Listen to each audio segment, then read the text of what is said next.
ప్రభుత్వ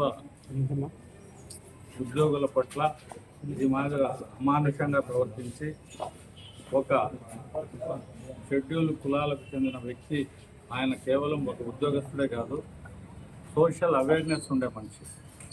ప్రజల బాగోగుల పట్ల ఆఫీసు లోపలనే కాకుండా ఆఫీసు బయట కూడా ఆయన ఒక సోషల్ అవేర్నెస్ ఉండి ప్రజల కోసం ఏదో చేయాలనే ఒక తపనున్న మంచి వ్యక్తిత్వం గల వ్యక్తి మీద ఈరోజు గాలివీడులో జరిగిన ఈ అమానుష సంఘటనను తెలుగుదేశం పార్టీ తీవ్రంగా ఖండిస్తూ ఉంది.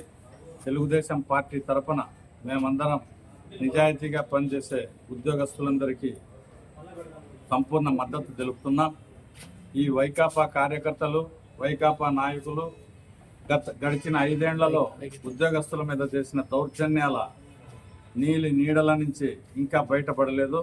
వీళ్ళందరికీ మేము సరైన గాడిలో పెట్టి, సరైన దారిలో పెట్టి ప్రజలకు మంచి పరిపాలన అందిస్తాం, ఉద్యోగస్తులకు సంపూర్ణ రక్షణ అందిస్తాం.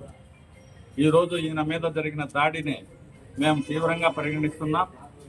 చట్టపరంగా నిందితుల మీద పూర్తి చర్యలు తీసుకొని ఆయనకు తిరిగి అదే స్థానంలో ఉద్యోగం చేసేదానికి మేము సంపూర్ణ మద్దతుగా ఉండి ఆయన విధుల్లో చేరి ఆయన ఉద్యోగం చేయడానికి మేమంతా సంపూర్ణంగా సహకరిస్తాం. ఆయన తరపున ఆందోళన వ్యక్తం చేస్తున్న ఎస్సీ ఎస్టీ సంఘాలకు మేము తెలుగుదేశం పార్టీ సంపూర్ణ మద్దతు ఇవ్వబోతా ఉంది. సమాజంలో ఇటువంటి దురాగతాలను మేము తీవ్రంగా అడ్డుకుంటాం.